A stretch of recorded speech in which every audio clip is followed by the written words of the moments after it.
everybody. We have about 45, 50 minutes for this penultimate session. I'd like to introduce our guest. I think you all know me, or I hope you do. We have Ibrahim Eren, who's the general manager of TRT World. We have Ilker, who is the chairman of the board and CEO of Turkish Air. And Polak, who is the founder, CEO, and chairman of an outfit called Windhorse International. And before we get to them, we have a little film on this topic of big business solutions, encouraging corporate social responsibility we'd like you to pay attention to. Let it roll.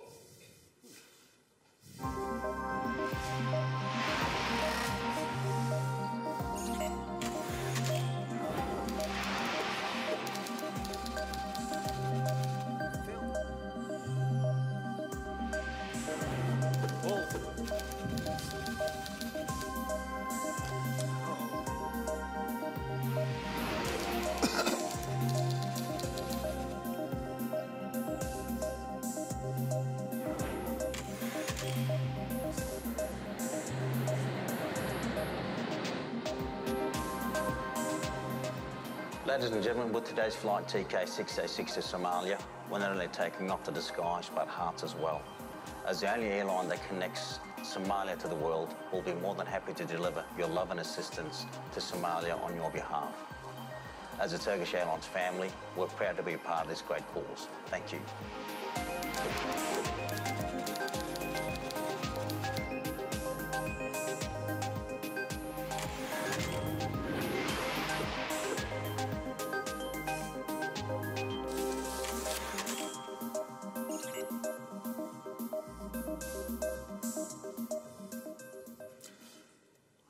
Thank you. First, a bit of housekeeping. I want to thank the translators back in the booth. We couldn't have done this without them. They are terrific, and they're having a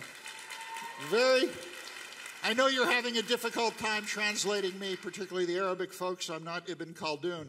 A bit of housekeeping. I'm about to put my boss in the crosshairs, and I'd like to know who the heck put me in this position, but we're going to go with it anyway. Thank you, Ibrahim. This is an important session because the way a question or problem is framed will influence your ultimate decision. And the way we frame our concluding panel will influence what you take home from this forum. This forum is about money. Now, I'd like to ask your indulgence for a few moments. I want to lay out the background to the story of a big deal that happened last week and that is going to be the fulcrum for our discussion today. I believe, or at least claim to believe, this backstory illuminates how we might go about encouraging and percolating corporate social responsibility. Ladies and gentlemen, I cover the financial waterfront on TRT World's Money Talks program. Please check your local listings for time, depending on your country. We specifically deploy our correspondents to those places where business and finance intersect and more often than not nurtures upheaval. The current global order, if you remember your economics, is built on an economic principle known as efficient market theory. Boy, is that fancy. This maintains that prices, the market, everything's based on rational foundations. Fundamental financial health, and good corporate performance. But how can that be? Irrational fiscal behavior has throughout history triggered disaster. Remember the Netherlands in the 17th century? They almost went bankrupt because of Turkish tulips. They loved them. The lust for 1980s junk bonds, the collapse of internet stocks in the 90s, and of course 2007 when the mortgage bubble burst to cause the worst global financial disaster since the Great Depression. And now to our story, to our fulcrum. Last week, Richard Thaler at the University of Chicago was awarded the Nobel Memorial Prize in Economics. This is a big deal. Thaler's win was surprisingly significant, and its ramifications are haunting this room right now. Thaler won for his explorations into an economic principle that many argue sucks the life out of the efficient market theory, which Ilker's company actually operates on. It undergirds the success of Turkish Airlines, the robust growth of TRT as a global broadcast network, and the productivity of the farmers shepherded by Windhorse International. Thaler says behavioral economics is what really drives the markets. What the heck is behavioral economics? Simple. Psychological biases cause people to act in ways that diverge from pure rational self-interest. Getting people to do the right thing, according to Thaler, is called the nudge.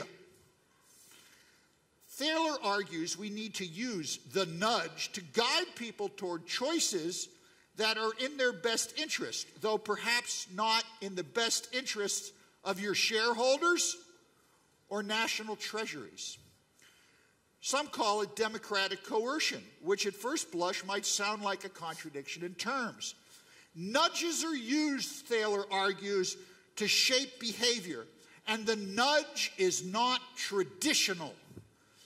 The nudge does not force any of these gentlemen on stage today to make choices they don't want to make.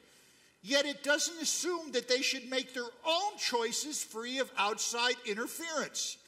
Instead, the architects of the nudge structure choices so that people are nudged into making the choice that is probably the best for them. Thaler says if you want to get someone to do something, make it easy. Makes sense, right? That insight leads to a very different policy prescriptions than those found in traditional economics. If you believe that human beings are perfectly rational, you can leave them alone to make the choices that will best satisfy their needs and self-interest. If you, in contrast, believe that human beings' ability to know and act upon their interest is flawed, then you may want to help them make those choices, even if they are not the choices that they want to make. Nudgeology argues that the nudge can engender corporate social responsibility. For instance, getting behind climate change. It's good for you, regardless of the potential for higher fuel prices destroying the share price of Turkish Air. These things affect business models.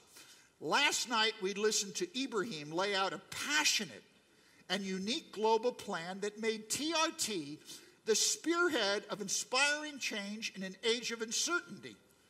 According to Thaler, Ibrahim nudged us. Ibrahim is a nudgeologist. Yes. Now, Paul is with us today as the founder and CEO of Windhorse, a group that helps small farmers survive and thrive under some of the most difficult environmental and political circumstances on earth. Paul was nudging before there was the nudge. So I'm going to ask Paul later to weigh in on how to employ the psychology required to get people to do what's right. More than anyone in this room, Paul is uniquely qualified. He's actually a psychiatrist. At the core of successfully engineering and applying the nudge is getting big businesses, governments, and everyone in this room to be nudged, according to Thaler. Thaler calls it behavioral economics. Others call it psychoeconomics. Adam Smith called it the invisible hand. So let's get nudging. Ilker, at what point does the cost of doing the right thing at Turkish Air become too fiscally cumbersome for you to deal with? When does the CFO come in and say, don't do that? And you have to say, we're going to do it. Yeah, thank you so much, Craig. And great opening speech, by the way. And what I have to say, first of all, first and foremost, I'd like to congratulate the TRT family and TRT management since organizing such a great forum and bring up everyone here and to discuss really one of the most important issue of today, and a contemporary word, social responsibility, is the key, actually. I think that I'd like to congratulate for their success. I think in Turkey's broadcasting life, also TRT World also brought up a new and fresh blood to fresh breath to our broadcasting life. I'd like to congratulate also the management, and I'd like to congratulate my dear brother, General Manager Ibrahim Eren as well. So what I have to say, first of all, in terms of a chairman, executive chairman, and a CEO in a company, the most difficult thing sometimes that there are always scarce resources, and the capital is always expensive. And today, making up choices in a scarce resourcity times, and basically in a challenging times, in a difficult situation time, it's very hard to discuss with them some projects that will never bring back any revenue or any income. So basically when he's talking about the cost-cutting process, when you ordered the whole company that everybody will have a cost cut, and last year Turkish Airlines cost cut was on expenditures 9%, which is one of the most remarkable in the sector, by the way. Although we have a great cost structure, one of the best in the sector, but we tightened up last year in order to have fast recovery. And this year we did it 6%, last year 9%. Remarkable performance. And we have right now the records of the numbers, passenger numbers in the third queue, and everything is great right now. But last year was challenging. But even during that moment, keeping up yourself calm and stay cool and be strong and tell everyone cost cutting is the key this year, guys. Efficiency and optimization is always important for us. But on the other hand, you're going to call the CFO and ask him in the same room, hey, you need to spend this money to the social responsibility projects. Starting from 2012 till today, we realized more than 300 projects, social responsibility projects, only in Africa. Only in Africa. Either about carrying food and pharmaceuticals to Somalia, or either just open up a new water resources when they need water, or just whenever they need also something to transport, even free of charge from somewhere to another place, that will be necessary to help people. And Turkish Airlines realized in 34 countries in Africa and more than 300 projects in the last few years only. Turkey has a great vision under the strong leadership of His Excellency President Mr. Recep Tayyip Erdogan. He put up a very important vision for Africa and Turkey based on win-win, based on mutual respect and trust. And Turkey, as a country without any colonialist period, no colonialist period, and no colonialist relationship with any country in the world, we're proud of helping supporting the humanitarian issues in Africa. Are you making money off of it? There is something more important than, more valuable than making money. We know how to make money as the airline who is flying more countries than any other airlines in the world, and one of the largest network company. And in terms of the international passengers we carry, we're number 6 in the world. And we're the best airlines of Europe, far beyond other competitors. But more than that, creating value and share it with the people. Wait a minute. Whoa. You fly to Somalia. Is that correct? The only international airlines connecting Somalia to the world is Turkish Airlines. Are you going to sit here and tell me that you're making... yes. Thank you. All right. Well worth the applause. You've been nudged. But let me ask you this. I'm going to go Wall Street now. Excuse me for being, if I sound rude. Are you making money off of that Somalia run? Come on, tell us the truth. Well, beyond making money, I can say that when the first internet phenomenon from the United States, they announced Turkish Airlines, help Somalia, support Somalia. And we responded as soon as possible. And we just created a campaign. We just opened up a campaign. And thanks to also Turkish Crescent and Turkish Red Crescent, and I have to thank to also their management, and I have to thank to also Turkish Coordination and Cooperation Agency, TICA, as well. And they just cooperated with us. And we just expanded the campaign through the whole 50,000 staff of the Turkish Airlines. And we brought up some money, and we expanded the company also campaign to the outside, and they helped us. And then we collected also some food, pharmaceuticals as well, and we carried it directly to Somalia to help Somalia. So you had to do it. And a couple of numbers of $1 million raised within this campaign. I got to move quick because we have short time here. You did the right thing. Yeah, we just responded when people call us. We call back them. We responded them. So you've been nudged. Quickly. This is our responsibility. Ibrahim. Yes. What elements inspired you to create TRT World Citizen? World Citizen.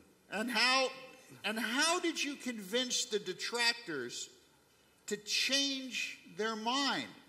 And how do people go about nudging others to join quests that are obviously necessary, but cynics are going to say, this is a silly waste of money, Ibrahim? What do you do to convince them?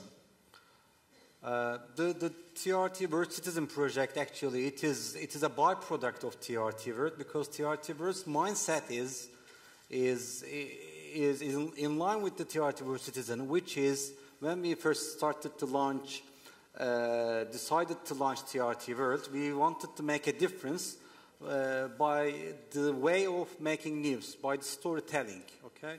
And so we examined we made research, we look at to the competitors, other international news channels, and we look to the culture of Turkey. Because we are a public broadcaster, our main aim is not a profit, or we are a public broadcaster. So how can we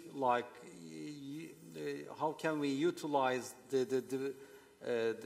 being a public broadcaster and exploit being a public broadcaster, and at the same time make a difference in the news sector? So we put the human at the center of our news. And when I say we put the human story, not human stories, but human at the center of news, which is like if anything happens in a country, we don't first analyze its effects to the big powers in the world, and we don't make calculations on the life of people. So we just want our audiences to understand and to feel what the people in the place that the incident happened is feeling. So we try to put the human in the center of the news. Okay, and it's hard to do so, because the general practice in international area is like news is more important than anything, and we said TRT is more than news. Okay, yeah, it is hard. But that's a leap, Ibrahim. Listen, globally, if we look at this in a global context, you made an incredible leap of faith. You made an incredible investment. I don't know how many of you had the opportunity to be at last night's dinner, but, even for an old warhorse cynic like me, it was darn moving. It was darn moving, some of the stuff that our reporters had come up with. And I advise you to take a look at the booklets we have out on this. You're nudging, and the nudging that you did, according to Thaler, is psychological. And it affects all of us. And I want to turn right now briefly to Paul. Now, Paul, you're a psychiatrist. Analyze this. Markets. You deal in microeconomics. You help guys, families who might have 1 acre of land, if that, where the other two, our colleagues up here, they're pretty much dealing in macroeconomics. Can you explain to us this, in your words, the psychology of markets, how you get big business to think more like small business, to become more involved into the community? Because Thaler is telling us, and remember, he won the Nobel Prize, is telling us that this behavioral economics is the future.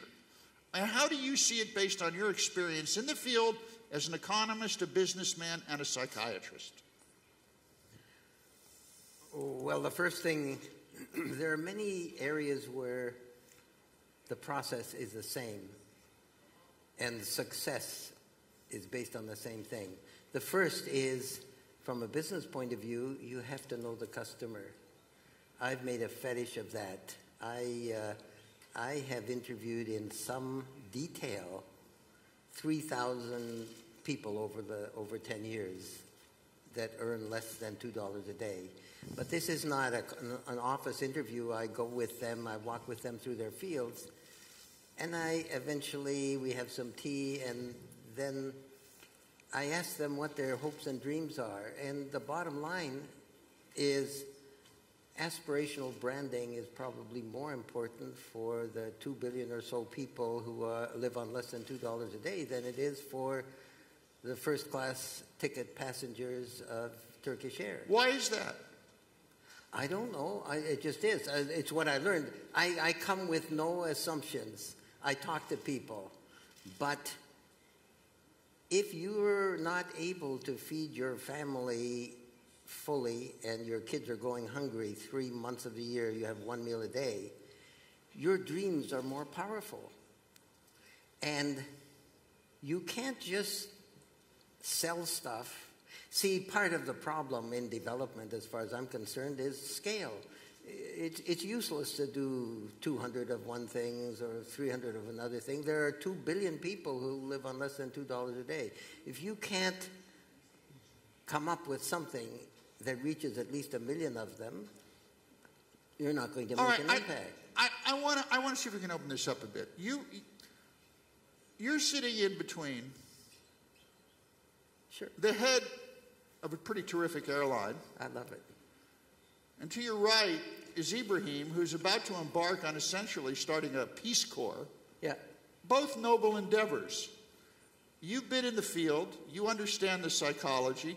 What advice can you give these two business leaders that, from your experience, that will enhance and help this effort to as we say here in the agenda, to encourage corporate social responsibility?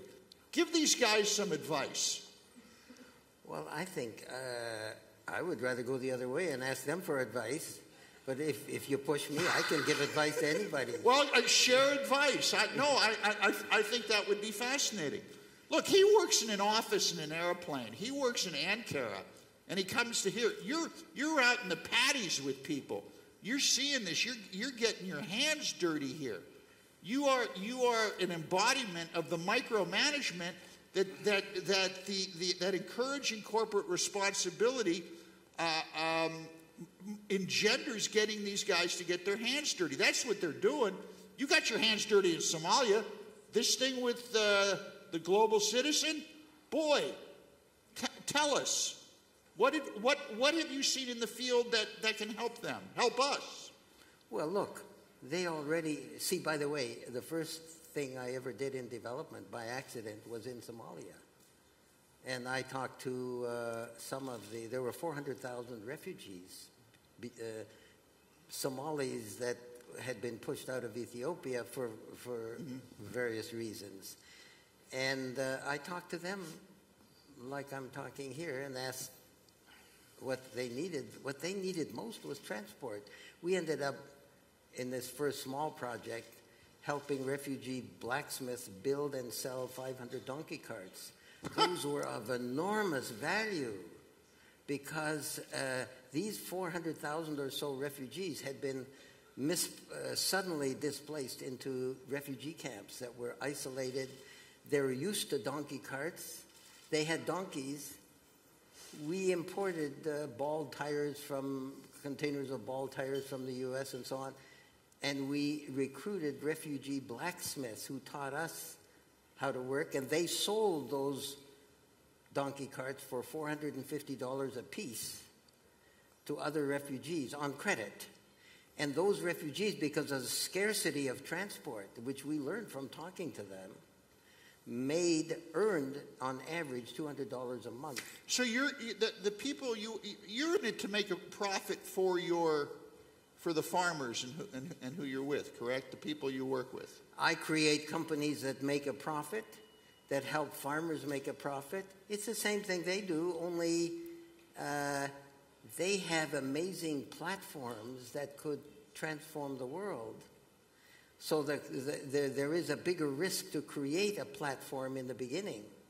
So for instance, there are more than 1 billion people who are drinking water that makes them sick. All right. They will pay in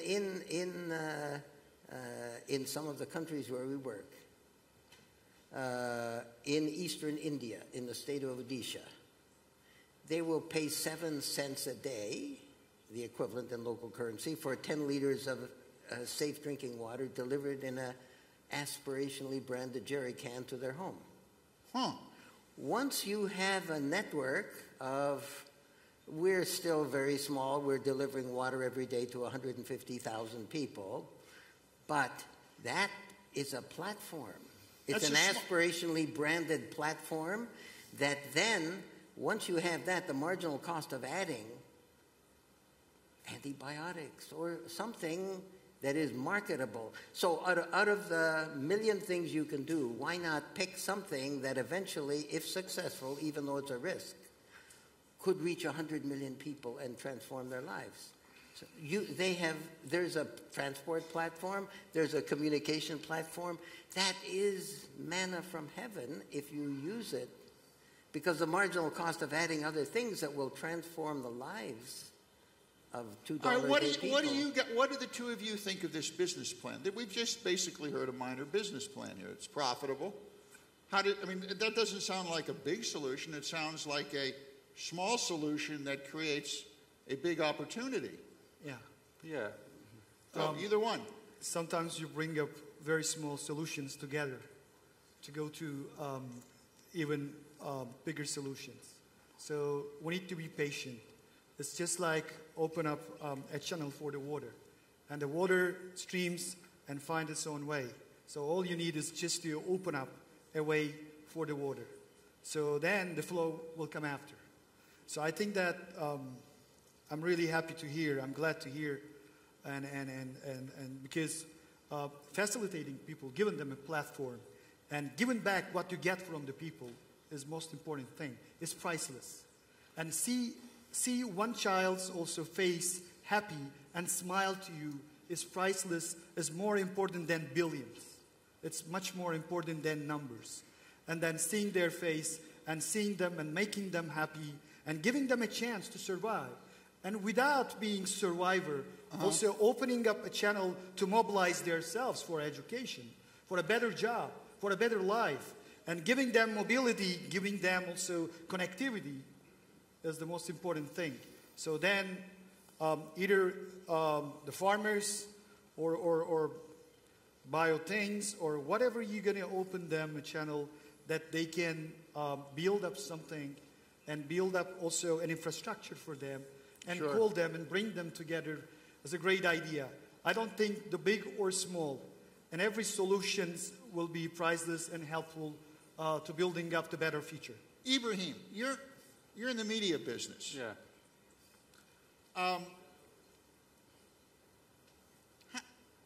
How difficult do you think it is to get people to do the right thing? Even if our stories on TRT World try to get people to do the right thing, the fact is most people don't want to do the right thing. That's changing. I mean, but how difficult is it? How do we get there? Yeah, it depends on the story, but I think the TRT version, again, based on your experiences, is since we are a non-profit organization, I can't believe that I can change the world. And also, the only thing I know is I can change myself and my institution, and it may have a result, and it may inspire change, but I don't know the results. So the TRT versus citizen idea is the same.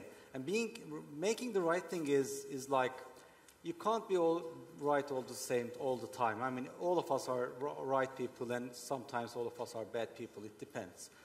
But the thing is, when we are trying to make the right thing, and we put it in the philosophy of the institution, then people will try to make their best to fulfill the right thing. So, I mean, it is, as you say, it's the psychology. If the mood is positive in the institution, then people will try to make the right thing. We asked a question on the opening seminar, if you were here, and I think it's worth asking again. You know, are you willing to endanger your own position to help create change? I think it's a fair question. You're losing money on the Somalia run. Don't tell me you're not. You're out there in the fields putting yourself in jeopardy. Ibrahim is running this Peace Corps thing, which is wonderful. I would argue that our three panelists today they are willing to endanger their positions. I've been one of the chief financial officers to know what you're going through. The other two, I'm not, our colleagues here, I don't know. Are you, I want to get this. This is the penultimate session, and this is really the ultimate question. How many of you here are willing to endanger your own position to create these changes we're talking about? Just a show of hands.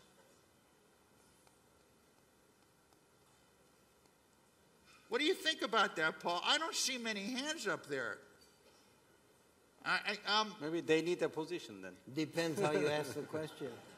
Well, yeah, all right, rephrase it for me. Am I asking it wrong? Ask it in a more perhaps psychiatric or psychological way. No, it isn't about that. I would ask each of you what your dream is. What's your dream for what you want to do in the world and with your life? And if you had an opportunity to follow that dream, even if it wasn't the best thing you would do to make money, would you do it? That's a different answer. Look, I made money buying and selling real estate before I jumped into this, but this gives me more pleasure and more peace than anything I could think of doing.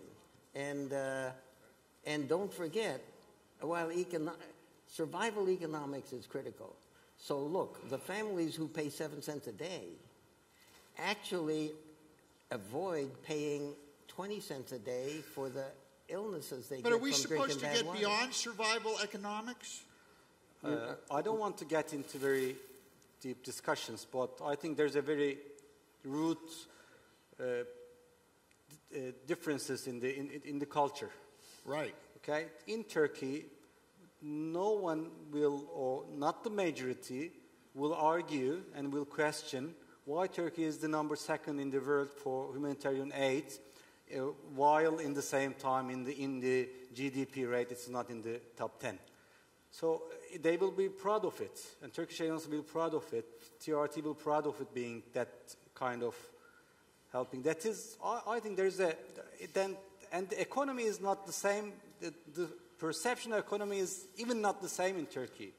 People like, I will give some funny example that people like in small cities, they don't want to give ads to TV stations because they believe that their bereke, which is like their I don't know in English, but their bereket, which is like the amount of what can be bereket? Yani prosperity kind of. Yeah.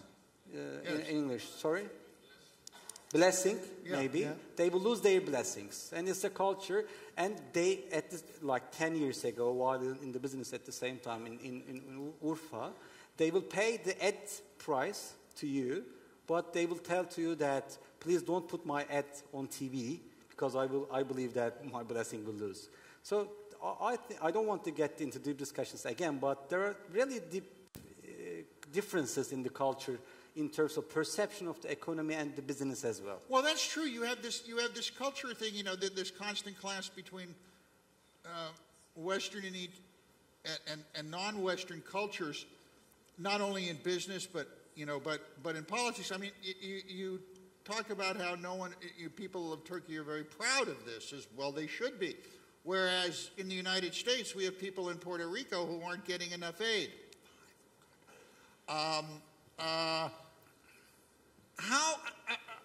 Going with that for a moment, Ibrahim, how do the people at this forum, how do we convince the West to go along with this mindset? How do we do this? You meet with the CEOs of all the big airlines who are Western. Yes. In fact, I would argue that more than anyone in this room right now, Ilker, you probably have the best grasp of foreign cultures because your airline flies to the most places, right, and you have to do business deals in those countries, and you have face-to-face meeting with the leaders of many businesses, yes, from foreign cultures. Tell us, how can we cross this bridge and come together? First of all, being very transparent, being very open, Mm-hmm. and there is only one language between people, no matter what cultures they belong to. This is intimacy, first of all. And if you are intimate, if you are open, if you are transparent, if you are cooperative, if you just offer a relationship based on mutual trust and also based on mutual respect, and if you just offer any relationship based on win-win. Mm-hmm. So not only just in theory, but Mm-hmm. also in practice. If you are the same person, if you're acting how you say and how you promised, and then the results is really verifying who you are. Mm-hmm. That's correct. I hate to listen in various conferences, in various places, in various international places, meetings from so many leaders. Oh, great humanitarian words. But how about the humanitarian aid? Why Turks are the number 2, as my brother said? Why? We're proud of being number 2 in terms of the aids and after United States. And that means how Turks act and how Turks think, how Turks talk, and what is Turks' heart is the same. Mm. So then I think the intimacy brings up the reality, come true, the dreams of the both sides. And I think that you can be more constructive, you can be much more, I think, if you think really, I'm going to give it back what I get from the people. Mm-hmm. If you have in your mind at some place, yes, I'm getting from the people. Yes, I'm carrying them, but they pay me at the same time.